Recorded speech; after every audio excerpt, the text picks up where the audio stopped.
The absolute basics of the Christian faith. Who is God? The Trinity is one of the most important theological ideas ever, but it gives people panic attacks when they think about it. So this chapter will give you the building blocks you need to understand what the Trinity is and why it matters so much. God is three persons who have existed for all eternity, are all equally powerful, wise, and good, and have always depended on each other. There's the Father, the Son, and the Spirit existing in perfect harmony as one God. So how can this be? How can you have three things that exist perfectly together as one? Well, here's the thing. If you can understand a tiny bit about how music works, you can understand the basics of the Trinity.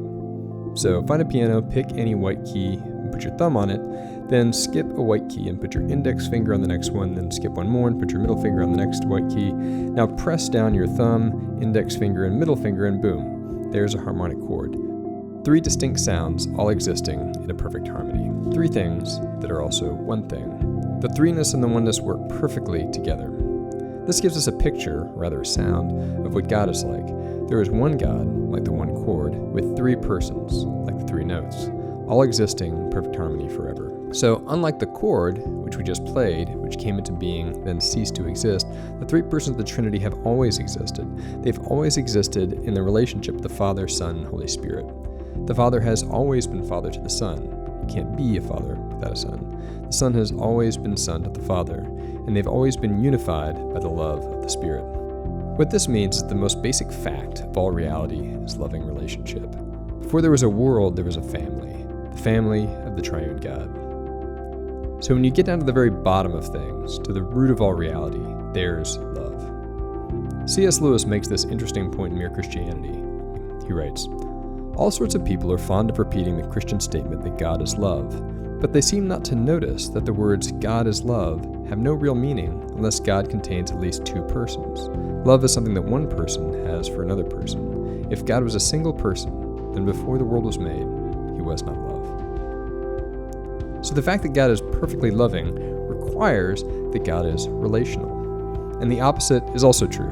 The fact that God is relational requires that God is perfectly loving. And here's why.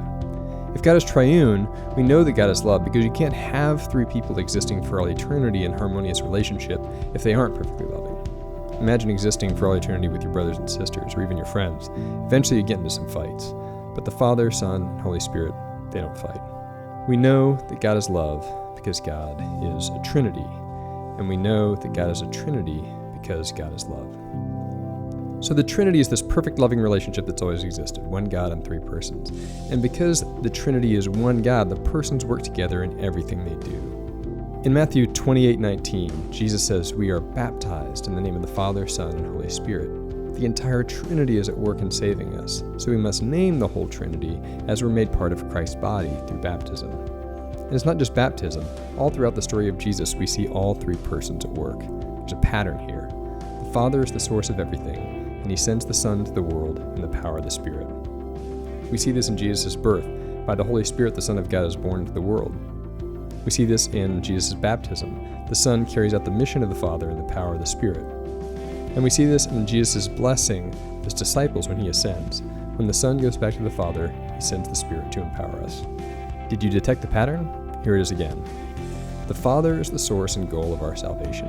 Jesus is the way, and the Holy Spirit is the power to get there. Imagine it a bit like this. The Father is the one who says, "Let there be light," and the Son goes and flips on the light switch, and the Spirit is the electricity that powers the light bulb. The Father is the source, the Son is the way, and the Holy Spirit is the power. Another way of thinking about this is to imagine yourself kneeling and praying the Lord's Prayer. We're praying the prayer that Jesus taught us. Now imagine Jesus is standing beside you. And so we begin by praying Our Father, and immediately we see that Jesus is helping us to have right relationship with his Father. Now, also imagine there's the Holy Spirit inside you who's giving you the power to pray the prayer Jesus taught us. The Son beside you, the Father above you, the Spirit inside you, all working to give us a right relationship with God. All this might seem a bit mysterious and complicated, but the nice thing is that once you start looking for the Trinity, you see it everywhere. For instance, the very words of the Apostles' Creed are shaped by the Trinity. We begin with the Father, the source, move to the Son, the way, and end with the Spirit and the Spirit's area of work, empowering the church. The Father above you, Jesus beside you, the Spirit inside you. There you go. There's the Trinity.